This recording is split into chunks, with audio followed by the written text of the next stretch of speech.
Halo sahabat militer, dalam ketegangan antara Rusia dan Ukraina, ada beragam hal yang kemudian mendapat perhatian berlebih.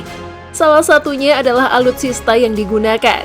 Nah, pada 21 Maret 2022 kemarin, helikopter Rusia kembali menggemparkan publik karena berhasil menggempur benteng pertahanan Ukraina. Memang agak aneh mendengar hal yang biasanya hanya dijadikan sebuah tumpangan menjadi alutsista perang. Namun siapa sangka, udah ada banyak helikopter militer yang digunakan di dunia sekarang.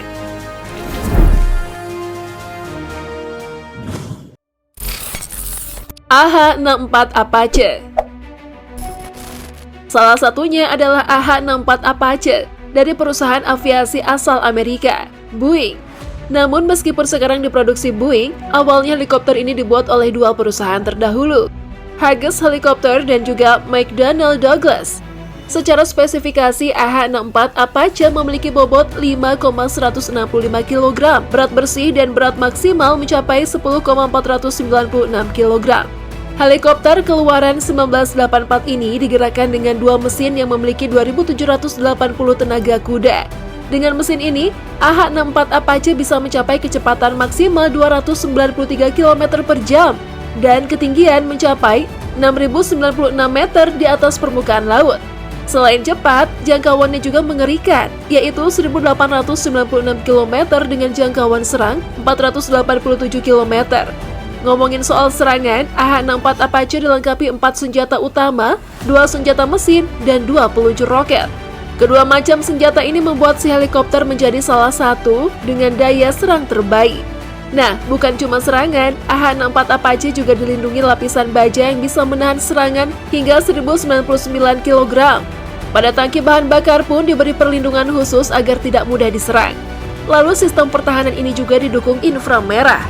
Peninjau inframerah ini juga bisa memberi penglihatan lebih baik di malam hari yang bisa memandu kru penyerang.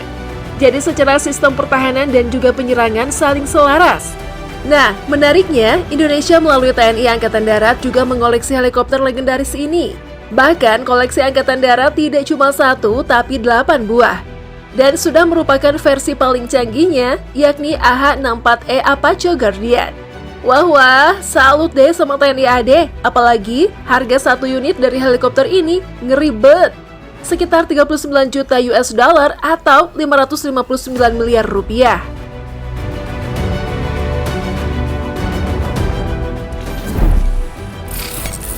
AH-15 Viper. Masih membahas helikopter buatan Amerika, sekarang kita ada AH-15 Viper yang dikenalkan pada tahun 2000 silam. Tidak ada yang mencolok dari segi penampilan dari helikopter ini. Namun dari segi pertahanan dan juga penyerangan, ya jelas bukan kaleng-kaleng. Dari segi pertahanan, AH-15 Viper dilengkapi dengan berbagai teknologi terbaru, mulai dari infrared suppression untuk menekan keberadaan radar, warning system untuk jammer, dan juga misil. Serta dari segi bodi, helikopter ini sudah memakai plat baja berlapis untuk melindungi kru yang berada di dalam helikopter. Nah, sedangkan untuk penyerangan, AH-15 Viper punya senapan mesin dan juga 4 hotspot untuk menjadi penembak misil. Penembak misil ini nih yang spesial karena mampu memuat misil anti-tank dan juga anti-aircraft secara bersamaan. Dengan dukungan sensor terbaru, AH-15 Viper diyakini mampu untuk memaksimalkan kemampuannya dalam melakukan penyerangan di segala situasi.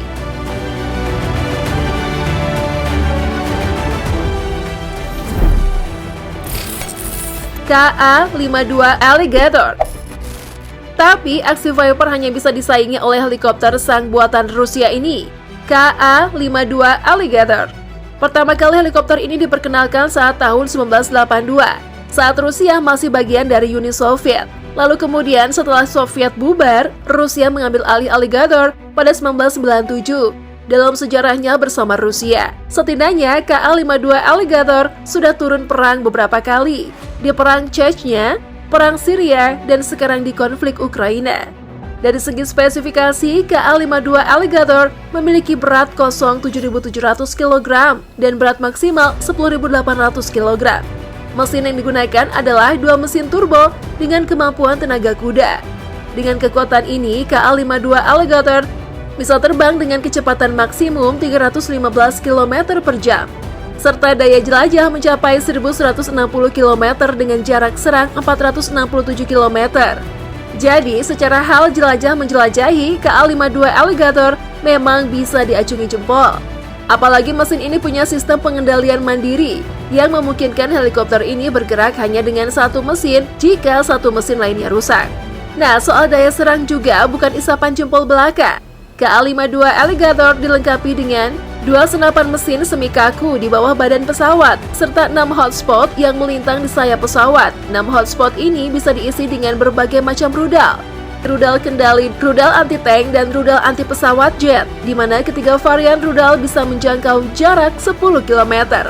Lalu di daya pertahanan, KA-52 Alligator dianggap yang paling lengkap. Semua bodinya sudah menggunakan plat baja khusus untuk melindungi hal penting seperti bodi, baling-baling dan tangki bahan bakar. Lalu ada juga sistem radar dan jammer jaringan untuk menutupi keberadaan yang membuat helikopter ini semi siluman. Selain itu, ada juga teknologi untuk menghindari rudal kendali dengan menebar suar, seperti yang terjadi di Ukraina. Nah, dan menariknya lagi, ada sistem rescue ejection yang bisa mengeluarkan kru secara paksa. Jadi, helikopter ini memang paket komplit. Wajar jika harganya mencapai 18 juta US dollar atau 257 miliar rupiah.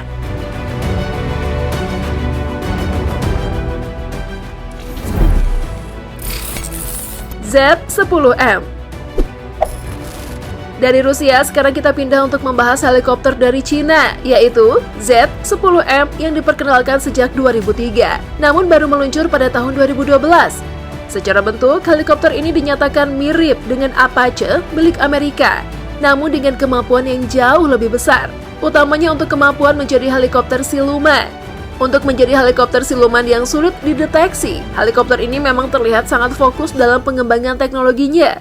Mulai dari radar, jammer, dan decoy operation terpasang dalam Z-10M.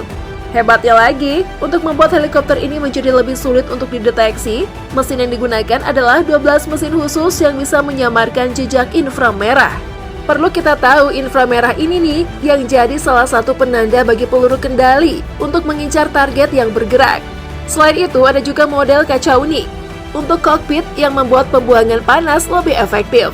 Satu lagi, teknologi untuk memperkuat si helikopter dalam bersembunyi. Dengan kemampuannya ini, Z-10 dianggap bisa melakukan serangan yang lebih efektif karena dioperasikan di atas kapal induk Cina. Nah, meskipun memfokuskan diri untuk bersembunyi, bukan berarti Z-10 tidak punya senjata memadai. Helikopter ini dilengkapi satu senjata mesin yang berada di bawah pesawat dan 4 hotspot yang membentang di sayap. Biasanya, hotspot ini diisi rudal kendali untuk serangan udara dan juga serangan darat. Oh iya, serangan yang fleksibel ini memang sesuai dengan tujuan penciptaannya, yaitu anti-tank helikopter dan helikopter spesialis pertarungan udara. Wah, ngeri juga ya helikopter Cina tadi.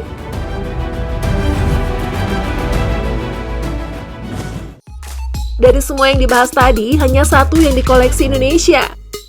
Semoga aja nggak pernah kepakai ya, biar kita aman-aman aja dari perang. By the way, jangan lupa like, komen, dan subscribe ya.